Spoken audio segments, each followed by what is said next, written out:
제가 신대원 다닐 때 어떤 목사님이 설교를 하러 오셨었습니다. 제가 그분 조남을 기억을 하지는 못하는데 그분이 자기 교회를 설명하실 때 이렇게 말씀을 하셨어요.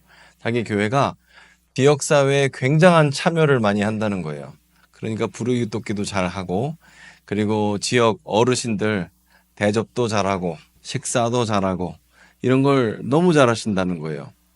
그러니까 사람들의 칭송을 받았고, 그 교회가. 그리고 또 어떤 날은 이 할아버지 한 명이 그때 백숙인지 뭔지를 갖다 이제 교회에서 어른들을 대접을 했더니 그걸 드시면서 나오면서 아, 교회가 이래야지. 이렇게 말을 했다는 겁니다. 우리도 그런 교회 되면 좋지 않겠어요? 주변 사람들로부터 칭송을 받고 아, 교회는 이래야지. 이런 칭송을 받으면 좋지 않겠습니까? 습니까? 근데 저는 그 목사님 말이 기억이 납니다. 그 목사님이 그 할아버지한테 대고 이렇게 얘기를 하셨대요. 교회는 이런 거 하는데 아니에요, 할아버지. 이렇게 했답니다. 왜냐, 교회가 지역사회를 섬길 수 있죠. 그리고 교회가 지역사회에 불우한 이웃들 도울 수 있죠. 근데 그건 교회의 고유 그런 일들은 아닙니다. 교회는 뭐 하는 곳일까요? 자, 오늘 본문에 답이 있습니다. 자, 먼저 42절 말씀을 보면, 자, 그래요, 그들이. 여기서 그들이 누구냐면, 이 그들은 성령 받은 사람들입니다. 이게 되게 중요해요. 자, 사도행전 2장은 오순절 다락방을 체험한 사람들, 그리고 그 사람들이 밖에 나가서 방언으로 예수 그리스도의 크신 일, 십자가의 크신 일을 선포하고 그것을 듣고 사람들이 예수의 이름으로 회개하고 세례받고 그리고 난 그들입니다. 이 그들은 성령을 체험한 사람들이에요. 그런데 이 그들이 뭘 했냐면 첫 번째로 사도의 가르침을 받았다라고 얘기를 합니다. 이게 되게 중요한 거예요. 자, 그들이 자원봉사를 한 것도 아니고 그들이 구제를 한 것도 아니고 그들이 사도의 가르침을 받았다. 그러니까 성령 받은 사람은 사도의 가르침, 여기서 사도는 예수님의 12제자를 얘기하는 거예요. 그들이 사도들의 가르침을 받았다. 누구는 가르쳤고 누구는 배운 겁니다. 여기서 저는 이 가르침이라는 말이 정말 이거 갖고 하루 종일도 얘기할 수 있을 것 같아요. 여러분, 이 가르침이라는 거는요, 내가 알고 있는 것을 얘기한 것은 아니거든요. 여기 지금 내 마음, 내 감정을 얘기한 게 아니에요. 여기서 지금 가르침이라는 것은 예수님에 대해서 가르친 겁니다. 예수님에 대해서 배운 거예요. 성령 체험한 사람들이 예수님에 대해서 배우고 예수님에 대해서 가르침을 받은 거예요. 이게 참 재밌는 건데, 자, 먼저 보십시오. 지금 성령을 체험하니까 어떤 일이 벌어졌냐면 십자가에서의 예수님의 죽으심과 다시 사심이 내 사건으로 믿어졌어요. 십자가에서 내 죄가 용서받았네. 십자가 사건을 내 사건으로 받아들여요. 그러고 나서 그러면 예수님은 도대체 누구지? 복음서에서 나타난 예수님의 가르침과 예수님의 기적들에 대해서 배웠죠. 그러면 예수님은 어떻게 오셨지 하면서 구약 성경을 또 보게 되는 거예요. 사실요, 구원받은 하나님의 백성들, 이 성령을 체험한 사람들의 입장에서는 성경은 오히려 거꾸로 보는 게 맞습니다. 오늘 나에게 일어난 놀라운 이 영적 사건을 어떻게 해석할 것이냐? 왜 십자가의 죽으심이 내 죽음으로 믿어지는 것이냐? 그 사건을 탐구하다 보니까 복음서를 보게 됐고, 복음서를 보게 되니까 인간이 얼마나 타락했고 죄악 가운데 있었는데 우리를 위해서 하나님께서 예정하신 아들을 우리에게 주셨구나 하는 구약 성경의 말씀을 이해하게 된다는 거예요. 그래서 여기서 배웠다. 뭘 배워요? 예수님에 대해서 배운 겁니다. 예수님이 어떤 분이신지에 대해서 배운 거예요.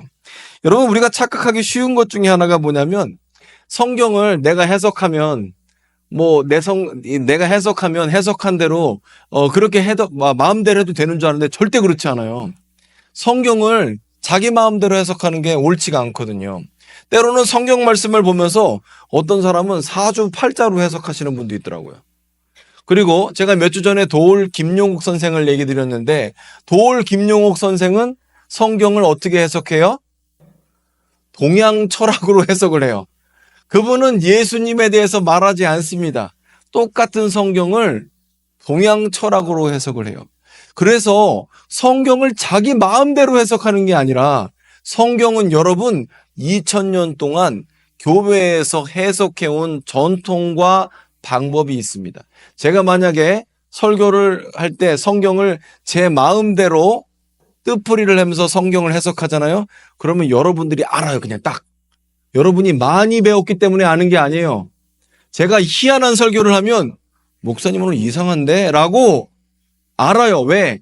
여러분 안에 계신 성령께서 그 분별력을 주시거든요. 저와 여러분이 영이 같아요. 그래서 제가 희한한 얘기를 하면 여러분이 알아요. 그래서 이 성경을 2000년의 성교회의 역사 내에서 우리가 해석을 하는 거예요. 그리고 해석할 때에도 굉장히 민감한 부분들이 많습니다. 예를 들어서 유명한 얘기예요. 우리 핑클의 성률이 있지 않습니까? 성률이 있잖아요. 여러분들 너무 거룩해서 텔레비전 안 보니까 모르겠죠. 성률이라는 분이 계셔. 근데 그분의 아버지가 성종윤 교수입니다. 제가 성종윤 교수 마지막 수업할 때 그 수업을 들었었는데, 성종윤 교수님이 굉장히 탁월한 학자예요. 그분 책이 읽어보면 내용도 좋은데 이분이 똑똑하잖아요. 똑똑한 사람은 쉽게 설명을 해줘요. 그래서 성경의 웬만한 사건들을 다 도표나 표를 만들어요. 사실 도표하고 표로 보는 게 훨씬 더 입체적이고 이해가 빠르지 않습니까? 성종윤 교수님이 참 그런 걸 잘하시는데, 그런데 사실 성종윤 교수님이 공부한 학교나 그런 데서 이 독일 쪽에서는 이 사도행전에 있었던 그 기적들, 병고침을 받고 기사와 이적이 일어나고 방언 받고 은사가 터지고 이게 아멘이 막 나와야 되는데, 이게 막 우리가 오순절이 아니다 보니까 이 아멘이 없는데, 방언을 받고 병고침을 받고 기도응답을 받고, 나 아멘 할 때까지 하려고 지금. 자, 근데 성종윤 교수는 이걸 믿지 않았어요. 아니, 그거는 2000년 전에 초대교회에서만 있었던 일이고 병 고치는 사건이 뭔 일이 있겠냐. 은사 받고 성령 받고 방언하는 일이 현재 있겠느냐. 이렇게 믿었던 사람입니다. 그렇게 가르쳤고요. 근데 이분이 성령을 받은 거예요. 교수가 되고 목사가 되고 나중에. 그리고 방언이 터지고 막 놀라운 일이 체험을 한 거예요. 그러더니 이분이 갑자기 안 하던 짓을 하는 거죠. 수업하기 전에 기도를 시작하고. 너무 이상하지 않습니까? 원래 수업하기 전에 기도를 안 했는데 수업하기 전에 기도를 시작하고 이런 놀라운 일들을 한다는 거죠. 근데 참 이게 재밌는 게, 우리가 성경을 잘못 가르친다고 하더라도 사실 우리가 배우는 건 내 마음대로였을지 모르지만 깨닫게 하시는 건 성령님이 하시거든요. 잘하게 하시는 것도 성령님이 하시는 거예요. 사실 그렇기 때문에 여러분이 성경을 볼 때 이거 내 마음대로 해석할 수 없어요. 교회의 전통 내에서 수천 년 동안 해석해온 방식들이 있거든요. 그래서 가르친다라고 얘기할 때는요, 이걸 내 맘대로 가르치는 게 얘기하는 것이 아닙니다. 이것은 예수께서 우리에게 가르친 그 방식대로, 성령의 인도하심의 방식대로 우리는 가르치는 거예요. 뿐만 아니라 배우는 것도 마찬가지입니다. 가르치는 사람이 특별하게 훈련받고 교육받아서 성경의 전통대로 가르쳐야 하고, 배우는 사람 입장에서도 안 들으려고 하면 대책이 없어요. 어떤 분들 대화하다 보면 이런 분들이 있어요. 나는 내가 직접 경험한 것만 믿는 사람입니다. 이렇게 얘기해요. 이게 말이 돼요? 여러분, 우리 인류 문명은요, 간접 경험을 통해서 지식이 발전하고 세분화되고 그래 왔어요. 여러분은 여러분이 경험하지 않았던 지구 반대쪽에서 있었던 일들, 그리고 수천 년 전, 수백 년 전에 있었던 과학자들과 철학자들의 이론을 직접 겪지 않았지만 그것을 지속적으로 발전시켜 왔다고. 예를 들어서 뉴턴이 있다. 뉴턴의 가속도 법칙이 있다. 그러면 그건 여러분이 직접 발견하지 않았지만 그것을 발견한 사람을 믿고 그것을 발전해 온 사람들, 그리고 그 수학적으로 한 그 모든 것들을 여러분이 간접적인 것을 받아들인 거죠. 성경도 마찬가지예요.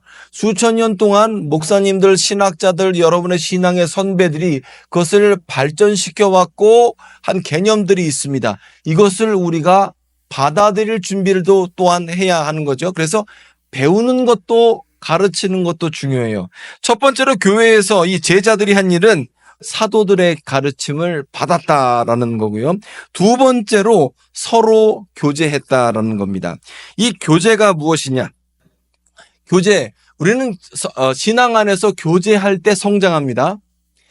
사실 교제라는 말, 이 공동체라는 말은 50년 전, 100년 전에는 매우 중요했습니다. 우리는 함께 모여서 모내기를 했거든요. 함께 추수를 했어요. 김매기도 같이 했어요. 내 밭, 네 밭 할 거 없이 서로 함께 농사를 졌어요. 어업도 마찬가지죠. 함께 그물을 땡겨야지 내 그물만 땡기는 게 아니에요. 함께 작업을 했기 때문에 그대로 올라갈수록 공동체의 개념이 굉장히 중요합니다. 하지만 현대 사회에서는 공동체가 그렇게 중요하지 않잖아요. 안 중요해요. 그래서 나 혼자 살아도 괜찮은 것처럼 여깁니다. 하지만 신앙생활은 그렇지가 않아요. 그리고 신앙생활할 때의 교제는 사회생활에서의 교제와 조금 다릅니다. 사회생활에서의 교제는 나의 강점을 위주로 교제할 수 있어요. 내가 이번에 이번에 강점, 내가 이번에 얼마를 투자하겠다. 나는 어떤 걸 잘한다. 그리고 교제한다 이거죠. 그런데 신앙생활할 때 이 교회 안에서의 교제는 강점이 아니라 약점을 교제해요. 예를 들어서 제가 멀쩡해 보이지만 사실 알고 보면 저 참 살기 힘든 사람입니다. 이 점을 공유한다고요. 우리 한번 따라해 볼까요? 옆 사람에게 한번 얼굴을 향해 보면서 저 멀쩡해 보이지만 살기 참 힘든 사람이에요. 한번 해봐요. 저 멀쩡해 보이지만 살기 참 힘들어요. 나는 은혜가 아니면 살 수가 없는 사람입니다. 우리가 사회에 나가서는 센 척을 해야 살아요. 왜냐? 약육강식이기 때문에 또 세지 않으면 살 수가 없죠. 살아남을 수 없어요. 근데 신앙 안에서는 아니에요. 신앙 안에서는 내 약점을 상대방에게 공유하고 그만큼 그 사람을 신뢰하는 거죠. 철이 철을 날카롭게 하며 친구가 서로의 얼굴을 빛나게 하는 것처럼 우리는 교회 안에서 서로의 약점을 보면서 서로가 서로를 세워주는 공동체, 그 안에서 성장하게 되는 것이죠. 제가 지난주에 제 약점을 얘기했어요. 제가 담임 목사가 되고 제일 먼저 뭘 했다고요? 차를 바꾸고 집을 바꾸고 한 게 아니라 담임 목사가 되면서 뭘 했다고요? 보증을 쓰러 다녔어요. 보증을 쓰러.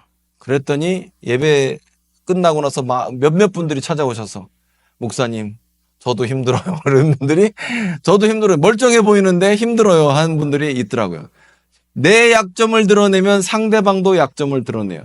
내가 센 척을 하면 상대방도 센 척하겠지만 교회 안에서는 우리가 나도 하나님의 은혜가 없으면 살 수 없는 사람입니다 라고 고백하게 되면서 내 약점을 드러내게 될 때 그 안에서 우리는 서로가 서로를 세워주면서 공동체가 되는 것이거든요. 지금 두 번째로 사도들의 가르침을 받고 서로 교제했다라는 거예요. 세 번째로 보게 되면 떡을 떼었다라는 것을 말하고 있습니다. 여기 떡을 뗀다는 거 한마디로 밥 먹었다는 겁니다. 우리도 사회생활할 때 우리 밥 한번 먹자. 그리고 밥을 먹어요. 밥을 먹으면 어떻습니까? 그 사람하고 대화를 하면서 공통의 관심사를 찾기도 하고 또 생각보다 그 사람 참 좋은 사람이야 라는 걸 또 깨닫게 되기도 하고 무의식적인 표정이나 행동을 통해서 그 사람을 더 이해하게 되지 않습니까? 물론 우리가 밥 먹을 때 이런 유익이 있습니다만 여기서는 그것 이상입니다. 떡을 뗀다 밥을 같이 먹는다라는 말은 여기서 하는 말은 성만찬을 얘기하는 거예요. 즉 떡을 떼면서 예수님이 뭐라고 말씀하셨어요? 이것을 행하여 나를 기억하라, 기념하라. 즉 예수님을 기억하는 자리를 식사자를 통해서 마련하게 된 거죠. 그러니까 초대교회 성도들은 모이면 떡을 떼면서 예수님을 기억합시다 라고 하고 식사 교제를 같이 한 거죠. 그러면서 어떤 일이 돼요? 예수님을 기억하는 자리는 예배의 자리죠. 즉 예배를 했다라는 겁니다. 그리고 주님과 동행했다, 예수님과 교제했다고도 볼 수가 있는 거죠. 그래서 이 떡을 뗐다라는 것은 주님을 기억하는 삶을 살았다라고 말하고 있는 것이죠. 자, 그리고 어 마지막으로 이 기도하기를 힘썼는데, 자, 처음에 말씀을 배웠어요. 말씀을 가르쳤고 배웠어요. 서로 교제했어요. 떡을 떼면서 예배했어요. 교제했어요. 자, 그리고 마지막으로 기도를 했습니다. 자, 가르치고 배웠고 교제하고 성만찬하고 예배했고, 그런데 만약에 여기서 기도가 빠진다면, 저와 여러분이 모여서 함께 찬양도 하고 말씀도 들었고 말씀도 가르쳤고 그리고 여기서 서로 교제하기도 했고, 근데 만약에 기도가 빠진다면 어떻게 될까요? 저는요, 기도가 빠진 거는요, 꼭 어떤 느낌이냐면, 그 시멘트 비빌 때, 군대 갔다 오신 분들, 시멘트 비빌 때 어때요? 시멘트를 한 푸대를 뜯고, 그 다음에 거기다가 모래를 섞죠? 자갈을 넣죠? 그리고 잘 비벼요. 근데 여기 뭐가 빠졌어요? 물이 빠졌죠? 저는 기도는 물 같아요. 여러분이 시멘트에 모래도 넣고 자갈도 넣고 잘 비웠는데 물을 안 넣으면 바람 불면 다 날아갑니다. 그런데 만약에 물을 넣으면 어떻게 되는 줄 아세요? 걔네들이 화학적 결합을 해서 단단해져요. 저는 예전에 그 독고다이 만든 적이 있거든요. 이 화물차 올라가는 거 군대에 있을 때. 근데 모래 같은 거 자갈 같은 거 개울 가서 사갖고 퍼와요. 시멘트랑 비벼갖고 그걸 딱 만들어 놓고 이렇게 미장까지 해놓으면 이 트럭이 올라가도 걔가 튼튼하더라고요. 너무 놀라웠어요. 여러분은 안 놀라시지만 전 놀라웠다고요. 근데 마찬가지로 여러분이 말씀이 있고 성만찬이 있는 예배가 있고 성도 간에 풍성한 교제가 있는데 기도가 만약에 없다면 여러분의 신앙생활은요, 산산조각 나기 딱 좋아요. 여러분, 우리 신앙생활에는 반드시 개인의 기도 시간이 있어야 되고 공동의 기도 시간이 있어야 하는 겁니다. 개인의 기도 시간이라는 것은 내가 시간을 정해놓고 하나님을 만나는 시간이 있어야 하고, 공동의 기도 시간이라는 것은 서로가 서로에게, 여러분 구역이나 아니면 여러분 성가대나 아니면 여러분 여전도든 남선교든 모였을 때 기도 제목을 나눈다는 거. 여러분, 이 기도 제목이라는 것은요, 내 사실 알고 보면 내 약점이에요. 나 요즘 문제가 많아. 나 기도해 줘야 돼, 당신이. 근데 내 약점을 상대방에게 드러내려면 아까 다시 2번으로 돌아가야죠. 교제가 돼야 되죠. 상대방을 신뢰해야 되죠. 여러분, 내가 누군가에게 기도 제목을 내놓는다는 건 내 약점을 드러내는 거 순간이에요. 근데 그만큼 내가 서로를 위해서 중보하게 될 때 단단해지고 성령의 역사를 우리는 체험하게 되는 것입니다. 그래서 여러분, 우리는 이 네 가지를 해야 돼요. 우리 교회 가운데는 말씀이 있어야 됩니다. 말씀을 가르치고, 말씀이라는 건 예수님에 대해서 말하는 거예요. 예수님을 가르쳐야 하고 배워야 합니다. 그리고 우리는 서로 성령 안에서 교제해야 합니다. 우리는 예수님을 기억하고 또 마주하는 예배가 있어야 하고요. 그리고 우리는 개인적으로 공동체로 예수님과 만나는 시간을 가져야 하는 것이죠. 여러분, 우리가 하는 신앙생활은요, 생각보다 굉장히 풍요롭고 풍성한 거예요. 그런데 우리는 우리의 기억, 우리의 삶의 경험에 따라서 이것을 한정시켜 버리는 거죠. 하나님이 신앙생활을 통해서 우리에게 주시고자 하는 건 이만한 건데 나는 요만큼 갖고 그냥 사는 걸지도 몰라요. 밥만 먹으면 됐지. 내가 직장 다니고 살면 됐지. 뭐가 그렇게 신앙생활이 풍요로운 게 필요하고 풍성한 게 필요해. 성령님과 교제가 뭐가 그렇게 중요해. 밥만 먹으면 됐지. 이렇게 생각하시는 분이 있다고요. 일주일에 한 번씩 교회만 오면 됐지. 뭘 또 풍요롭고 풍성하고 그런 게 필요한가. 영적인 세계가 뭐가 그렇게 중요해. 내 경험의 한계, 내 인생의 여러 가지 여정 가운데 겪어온 그것으로 끝내버리는데 너무나 안타까운 거죠. 예전에 제가 유튜브에서 이런 걸 봤어요. 어떤 이 개를 좋아하시는 분인데 유튜버예요. 어떤 그 강아지를 이제 소개를 하더라고요. 이 강아지가 공장 마당에 묶여져 있는 개입니다. 그리고 쇠사슬로 묶어놨더라고요. 이만치 않은 그 진돗개 잡종이에요. 근데 이 개가 있는데 걔가 이제 그 쇠사슬로 묶여 있으니까 그 개집 주위에 이렇게 있겠죠. 근데 그 설명하면서 이 강아지가 주인의 얘기에 따르면 한 번도 공장 공장 마당을 평생 나가본 적이 없는 거예요. 새끼 때부터 걔 모가지를 묶어놓고 나서 거기다 달아놔서 얘는 한 번도 안 나가봤대요.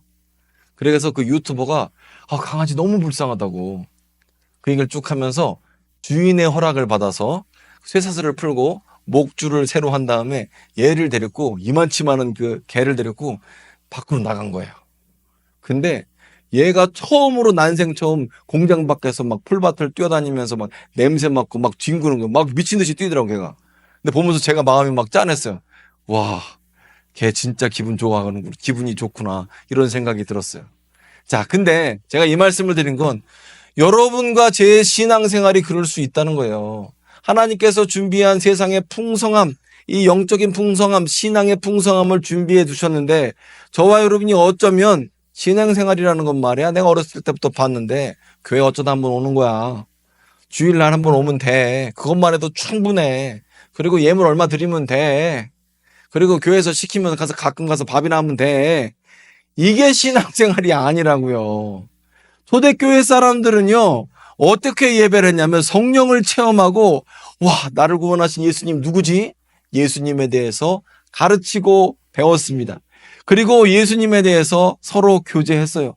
식탁 교제 가운데 예수님을 기억했습니다. 그리고 함께 모여서 기도했더니 어떤 일이 일어났냐면 43절 읽으세요. 43절.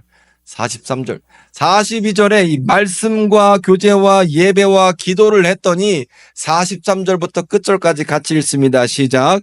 사람마다 두려워하는데 사도들로 말미암아 기다와 표적이 많이 나타나니 믿는 사람이 다 함께 있어 모든 물건을 서로 통용하고 또 재산과 소유를 팔아 각 사람의 필요를 따라 나눠주며 날마다 마음을 같이하여 성전에 모이기를 힘쓰고 집에서 떡을 떼며 기쁨과 순전한 마음으로 음식을 먹고 하나님을 찬미하며 또 온 백성에게 칭송을 받으니 주께서 구원받는 사람을 날마다 더하게 하시니라.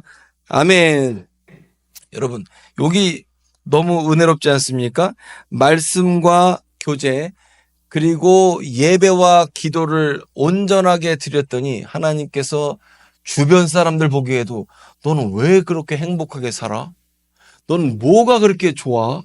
그러면서 하나님께서 더욱 은혜를 베풀어 주셔서 기적이 나타나게 하시고 응답이 있게 하시고 또 그 공동체가 부흥하게끔 베풀어 주셨다라는 겁니다. 저는 저와 여러분이 이런 공동체가 됐으면 좋겠습니다. 우리 교회 가운데 말씀이 넘치기를 원합니다. 예수님에 대해서 배우고 가르치는 일이 넘쳤으면 좋겠습니다. 우리 안에 진정한 예수님 안에 있는 교제, 나는 은혜 없으면 못 사는 사람입니다라는 고백이 넘치는 그런 교제가 있었으면 좋겠습니다. 우리가 식사 때마다 마주한 사람들과 함께 예수께서 어떤 분이신지 기억하는 그런 예배가 되는 식사, 교제가 됐으면 좋겠습니다. 그리고 개인 기도 시간과 또 공동체를 통해서 기도하며 하나님과 더욱더 연합된 삶이 되었으면 좋겠습니다. 기도하겠습니다.